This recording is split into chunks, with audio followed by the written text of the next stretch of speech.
Hi, my name's Melanie Antonelli, and I'm the Curator and Collections Manager here at the University of Mississippi Museum.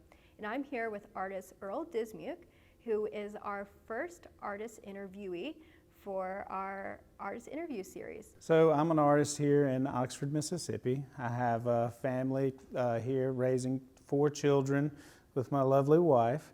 I work out of a studio behind my house, and I also have a day job. So I'm working through, during the day I'm working at a day job, and at evening I'm moonlighting as an artist, and as much time as I can possibly get in between there I'm working.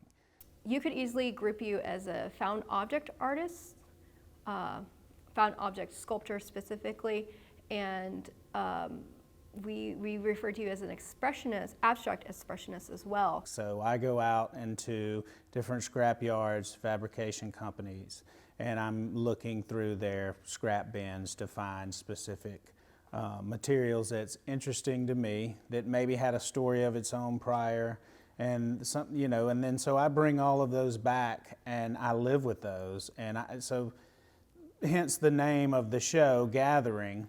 It's really, you know, that's part of my process, is I'm gathering found objects, bringing them back into the studio and living with them. In this specific show, there's pieces that were built specifically for someone, and the color has a, you know, when commissioning that piece, they went to a site specific, so there were color choices made there.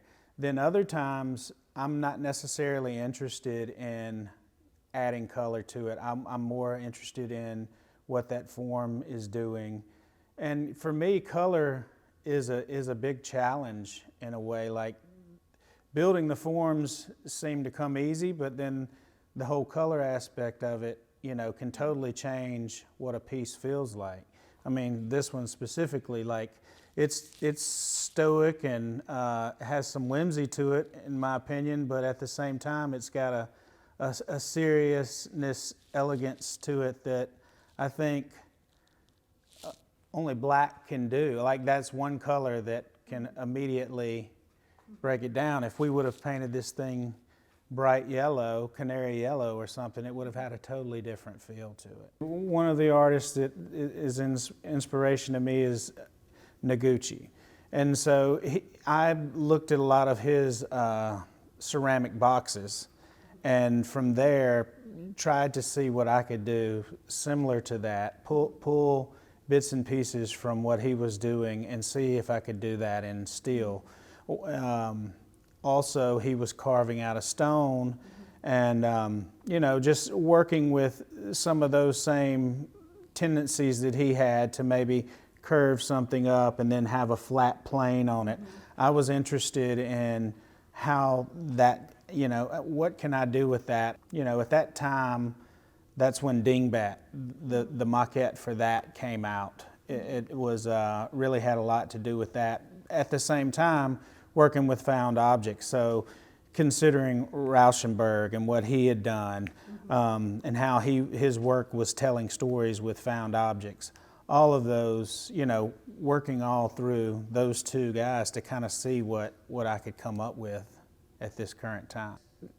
And just as an artist, a visual artist, you need to take inventory of what is interesting to you visually, whether that's a Coke can or you know, an old rusted piece of machinery out in the in a field. You need to take inventory of that, because that'll help draw your conclusions and give you inspiration for what are the things you want to do down the road. Is there any particular work that you find more exciting over another? What I'm doing currently, and that doesn't necessarily mean what I'm doing right now, but when I'm working on a new piece, that's the most I'm excited about it.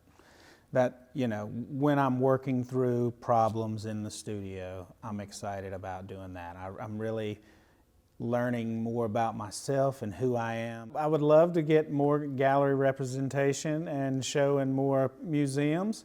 As of right now, I've got 1 or 2 big projects that I'm working on this year.